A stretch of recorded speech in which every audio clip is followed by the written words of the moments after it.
আসসালামু আলাইকুম, সবাইকে স্বাগত জানাচ্ছি আজকের ভিডিওতে। কথা বলছি আমি নাবিদ আলমগীর। এখন জানাবো কানাডার ব্রিটিশ কলাম্বিয়া প্রভিন্সের লেটেস্ট টেক পাইলট ড্র ইনফরমেশনটা।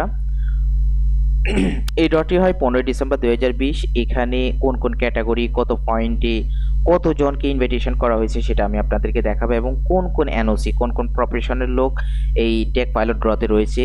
আমি এখন যে ওয়েব পেজ আছে, এটা হচ্ছে ব্রিটিশ কলাম্বিয়া প্রভিন্সের অফিসিয়াল ওয়েবসাইট। এই ওয়েবসাইটের লিঙ্কে আসলে আপনি সকল ইনফরমেশন পাবেন।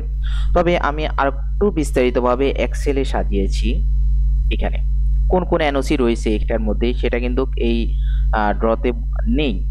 হ্যাঁ, টেক পাইলটে কোন কোন এনওসি রয়েছে সেটা নেই। আমি এক্সেল এগুলো আরো সাজিয়েছি তাদের ওয়েবসাইট থেকে, এখান থেকে আমি জানাচ্ছি। তো এটা হচ্ছে লেটেস্ট ব্রিটিশ কলাম্বিয়া প্রভিন্সের টেক পাইলট ড্র।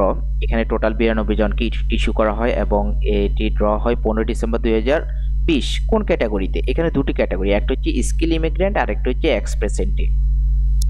যেমন এসআই মানে হচ্ছে স্কিল ইমিগ্রেন্ট। তো স্কিল ইমিগ্রেন্টের মধ্যে স্কিল ওয়ার্কার যাদের পয়েন্ট হচ্ছে 80, তারা এখানে ইনভাইটেশন পেয়েছে।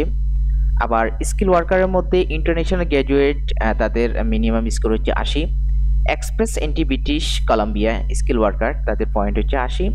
এক্সপ্রেস এন্ট্রি ইন্টারন্যাশনাল গ্র্যাজুয়েট, তাদের পয়েন্ট হচ্ছে 80। তো যাদের সর্বনিম্ন 80 রয়েছে তারা এখানে নমিনেট পেয়েছে, তারা এখানে ইনভাইটেশন পেয়েছে।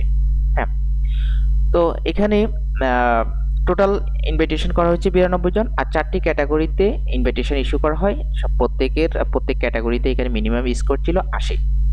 এখন আপনাকে কি করতে হবে? আপনাকে প্রথমে এখানে অ্যাপ্লাই করতে হবে। হ্যাঁ, এক্সপ্রেস এন্ট্রিতে যারা যেতে চায় তারা এক্সপ্রেস এন্ট্রিতে অ্যাপ্লাই করবে, আর যারা স্কিল ইমিগ্রেন্ট হিসেবে যেতে চায় তারা স্কিল ইমিগ্রেন্ট হিসেবে অ্যাপ্লাই করবে। প্রথমে আপনাকে অ্যাপ্লাই করতে হবে। কিভাবে অ্যাপ্লাই করবেন তা ইনশাল্লাহ আমি পরবর্তী ভিডিওগুলোতে ধীরে ধীরে দেখাবো। আচ্ছা, কোন কোন এনওসি কে এখানে রাখা হয়েছে, কোন কোন এনওসির লোকেরা এখানে যেতে পারবে, এটা আমাদের জানাটা খুবই প্রয়োজন। তো এখানে টোটাল 29টি এনওসি রয়েছে।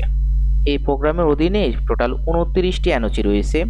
তো যেমন টেলিকমিউনিকেশনে যারা কাজ করে, computer and information system manager, civil engineer, mechanical engineer, electric and electronics engineer, chemical engineer, computer engineer, database analysis and database administrator, software engineer যারা রয়েছে, ওয়েব ডিজাইনার যেখানে যারা রয়েছে, এখানে অনেকগুলো রয়েছে, কম্পিউটার নেটওয়ার্ক, অর্থাৎ টেকনিক্যাল রিলেটেড যারা যাদের প্রফেশন তারা এখানে যেতে পারবে।